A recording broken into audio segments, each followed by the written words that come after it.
Hi everybody, welcome to month 2 of Rise and Shine. And this month we're going to be doing a block called Roanoke Island.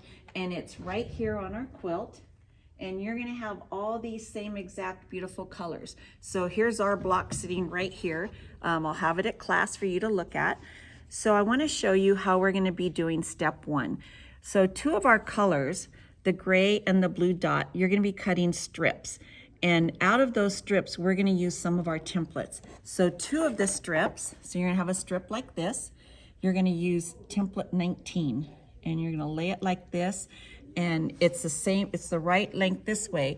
You're going to cut all the corners and down the side. You're going to get 4 out of a strip. You're going to use 2 of your strips and cut 8 of these.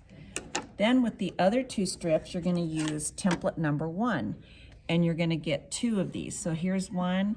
And here's 2, and you'll just have a little extra piece, and you're not going to use that.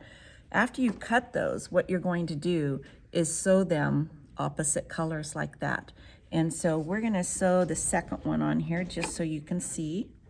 And I'm going to put it right here like this. And we're just going to, oops, I need to get that a little bit closer here. We're going to use our trusty stiletto to help us.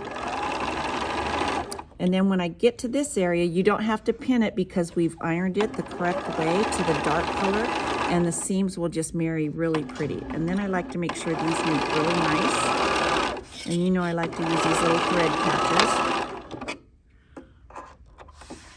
So we're gonna do it like that. It's gonna open up like this, and you're going to make 4 of these. And so on the back, you're going to be able to do a pinwheel right here. So you see how you have 2 opposite colors, and we'll do this pinwheel. When you iron to the dark side, you will get this pinwheel when you marry the seams.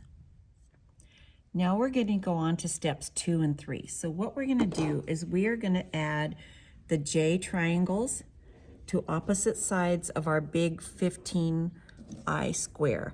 So you're going to have each one, and you are going to iron those towards the triangle. Once you do that, then we're going to go and we're going to do it to this other 2 sides. So we have this one here that's going to fold out, and then this one is going to sew right here. So let's go ahead and sew that. And I'm going to get this in here like this. I like that you can line up all these little pieces. Okay, here we go. I use my stiletto to hold it.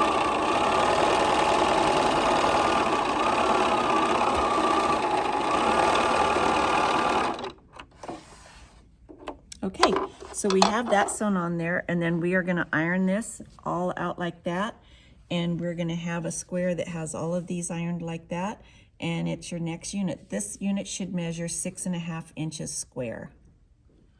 Right now, we're going to go on to step 4, and we are going to take a number 6F triangle, this little tiny one, and we're going to sew it to this piece right here. And it's going to lay like this, and when you're finished, you're going to iron it to the larger piece like that. So your back will look like this. And we're going to make 4 of those units.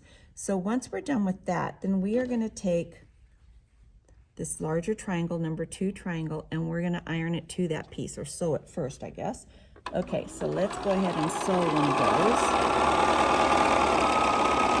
So we're sewing the long edge on this. And we're going to go like that. And then this piece is going to iron towards the large triangle like that. And we're going to turn it like that. You're going to make 4 total of these units. Okay, so we're in the final steps of our block now. So we've made all of our units. So you'll see on the picture here, they show you the little units that we just made in step 4 and 5, and you have 4 of those. And then these are the steps from step 1, or the pieces rather. So now what we're going to do is we're going to sew this to this unit, and you'll see that this color goes towards the blue. So I'm going to turn this piece like this, and we're going to sew that to that. You're going to make 2 of these units where you sew this together. So let me get this under my machine here. I want to tell you, I'm using the little Bernina 480 right now. This is the perfect take to the classroom machine because it's light enough for you to lift and carry, and not have all that bulk, but this little machine will go through anything, and she sews really nice. You have all those stitch things that you can do. So we're gonna do this, like it's gonna look like this. You're gonna have 2 of these units, and you're gonna iron this towards the square like this. Okay, so once you're finished, so you'll see that on this picture, here's one of the units I did, and here's one. So actually this one I ironed towards the center, I'm sorry. So you see how I mark on all my patterns all the time. So we're gonna do 2 of these units and iron it towards the center unit. So we made our top and bottom unit right here. We still have this center unit that we have to do. So what we're gonna do is sew one of the remaining 2 little units like this to one side, and then we're gonna sew this one to this. And the gray piece goes towards the square. So I'm gonna turn this like this, but I'm gonna sew from the opposite side, because right here you can see where my stitches go. I know it's kind of dark, but I wanna be able to tell where I can sew so that I don't have to put a pin through there. So I'm gonna get it started, and then I'm gonna make sure my pieces meet on the end. And then I'm going to use, you got it, my trusty stiletto. I'm gonna make sure these pieces go under there. And then as I'm sewing, I'm making sure that this piece of the seam goes exactly where my needle is gonna go. So she's gonna go like this. We're gonna hold it.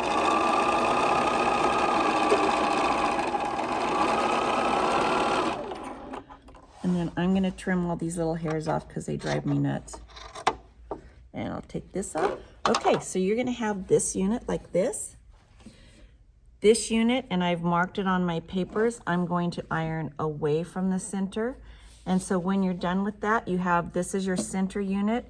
You're gonna have 2 of these units that are gonna go like this. All the grays go towards, so this one goes up here, another one down here, and then voila, we have this gorgeous quilt block that you'll be making.